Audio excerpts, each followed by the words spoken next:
Saya berikan rumusan Qur'annya. Sebetulnya itu standar. Yang paling standar di dalam ujian Allah kepada manusia, supaya ada nilai rasa dalam diri kita bahwa kita itu punya Allah. Itu poin tertingginya. Nah, biasanya pada titik-titik tertentu, oleh Allah itu dihilangkan semua potensi-potensi dari makhluk, sehingga kita bisa merasakan kenikmatan langsung untuk berinteraksi dan mendapatkan anugerah dari Allah. Itu titik tertingginya. Sambil contoh begini. Nabi Zakaria, itu yang paling viral di Al-Quran, salah satunya, divonis oleh manusia tidak akan mungkin punya keturunan. Secara klinis mustahil, karena istrinya divonis, maaf, monofos dan mandul. Secara medis, semua sudah angkat tangan. Tapi apa yang dilakukan? Nanti ini akan melahirkan rumus di Quran surah kelima, Al-Ma'idah ayat 35. Nanti jadi rumus standar dari apa yang dialami oleh beliau ini. Di titik itu, beliau menangkap isyarat bahwa ketika manusia sudah mengatakan tidak mungkin, itu tanda awal dari Allah supaya kita langsung memohon kepadanya, karena Allah ingin memberi tanpa perantara siapapun. Maka dilakukanlah kemudian sholat. Sholat itu dalam bahasa Arab, terjemahan kitanya artinya sesuatu yang tersambung, terkoneksi. Karena itu saat kita sedang sholat, kita sedang menyambungkan diri kepada Allah. Anta'budallaha ka'annaka tarah. Kata Mas Ihsan tadi. Kita menyembah Allah dan kita merasa diawasi, dinilai oleh Allah. Maka dalam sholat itu beliau meminta. Ya, permintaannya viral. Qala rabbi habli min ladunka dzurriyyatan thayyibah innaka sami'ud du'a. Bahasa bebasnya begini, ya Allah, semua memvonis aku tidak akan mungkin punya keturunan. Sekarang aku memohon kepadamu saja yang tidak punya batas dalam pemberian.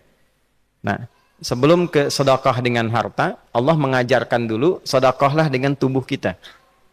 Karena tidak semua orang boleh jadi memiliki harta, tapi semua orang punya potensi untuk menggerakkan tenaganya untuk meminta. Oleh karena itu diletakkan sebelum harta itu sholat. Kenapa rukun Islam yang kedua sholat, selanjutnya zakat? Karena tidak semua orang bisa mengeluarkan harta. Kalau tidak ada satu pun mentok di harta, maka gunakan tubuh kita untuk menunaikan sholat. Itu rumus Nabi Zakaria. Maka beliau tunaikan di mihrabnya Maryam, minta ke Allah. Rumus kedua, sebut nama Allah, Asmaul Husna, sesuai kebutuhan kita. Jadi nggak harus 99.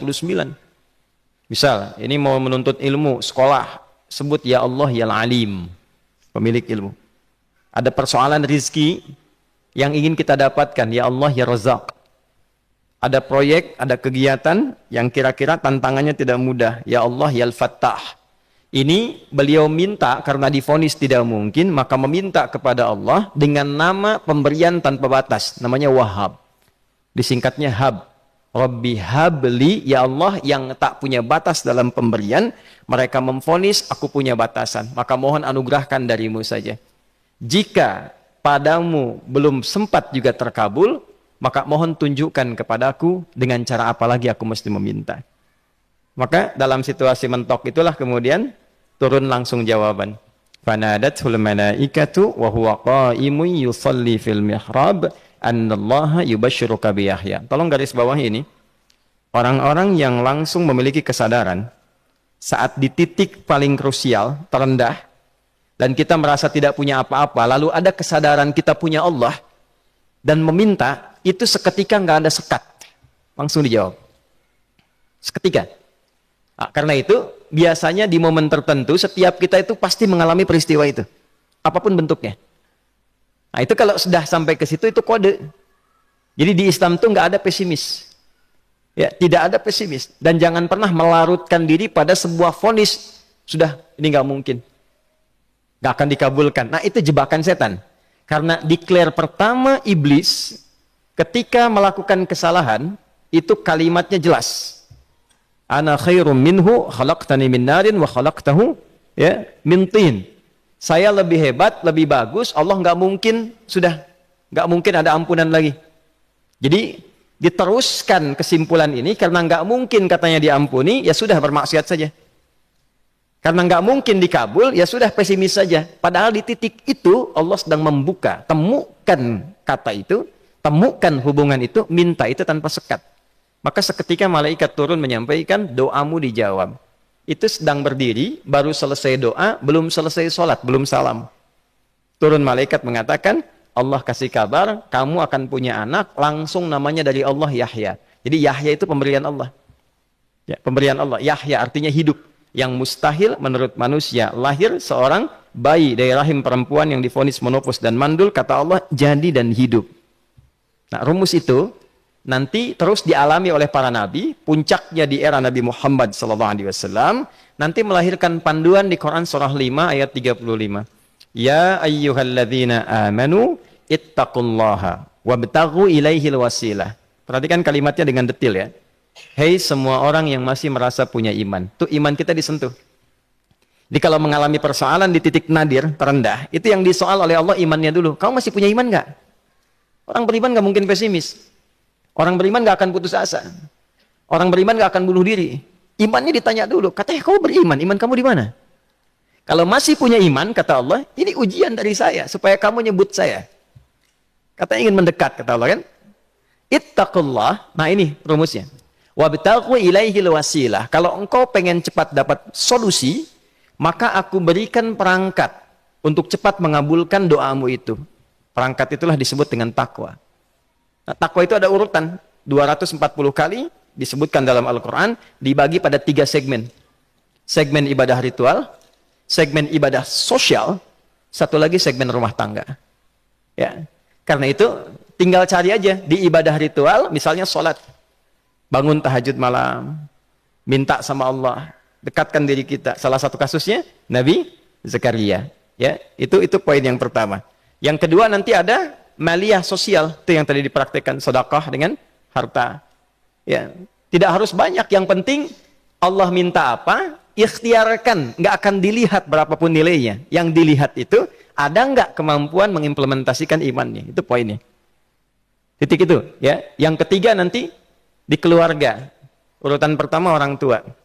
Kata Ibnu Abbas radhiyallahu taala anhuma, tidak ada satupun aku melihat amalan tertinggi yang menarik perhatian Allah untuk memberikan ampunan pada orang taubat atau mengabulkan doa dengan cepat kecuali berbakti pada orang tua. Dan kisahnya viral sekali di Al-Bukhari, 3 orang terjebak dalam gua, kemudian tertutup batu besar karena berteduh hujan, tapi tertutup batu besar. Lalu ketiganya mendorong, tidak pernah bisa mengeluarkan tenaga yang mampu mengeluarkan mereka dari batu itu. Gak bisa gerak. Satu di antara 3 orang ini mengusulkan, sudah, ini tanda dari Allah. Jangan gunakan kekuatan kita lagi, kita diminta menggunakan kekuatan yang Allah berikan. Coba kita cari amalan rumus takwa tadi. Satu di antara 3 itu mengatakan, ya Allah, saya punya seorang ibu. Setiap kali saya berangkat kerja, saya akan selalu siapkan hidangan untuk ibu, khusus untuk susu sebelum tidur, itu saya yang minumkan langsung kepada beliau. Itu berlanjut selama hidup saya seperti yang kau ketahui. Satu kali, saya pulang dari kantor, dari pekerjaan, ibu saya sudah tertidur. Sementara susu belum diminum. Dan kami putuskan tidak ada yang berani menyentuh susu dan minuman makanan kecuali ibu terlebih dahulu. Maka saya putuskan memegang nampan susu di samping ibu yang tertidur dan menunggu beliau bangun. Tiba beliau bangun tengah malam, saya berikan susunya tanpa saya katakan saya telah menunggu cukup lama untuk memberikan susu itu. Ibunya nggak dibangunkan, dibiarkan istirahat dengan nyaman, begitu bangun diberikan susu tanpa komen sedikit pun. Nggak bilang, mas betulnya udah lama tadi nungguin deh. Langsung diberikan. Seketika ibu senang istirahat dan lalu mengatakan pria ini, ya Allah, jika engkau ridha dengan amalku ini, maka mohon bebaskan kami dari kungkungan batu ini. Lalu ketiganya berikhtiar mendorong, yang tadinya tidak punya kekuatan, seketika batu itu menggelinding dan membebaskan 3 orang itu. Nah itu persegi dalil yang sebetulnya jadi pedoman hidup. Dalil itu kan pedoman bahasa Arabnya. Pedoman berkehidupan. Kita di Islam itu lengkap. Jadi kalau kita mengalami kasus itu, dimanapun, ya, baik di kedudukan, di usaha, di pengetahuan, sudah mau ngapalin mentok, gitu ya, itu ujian.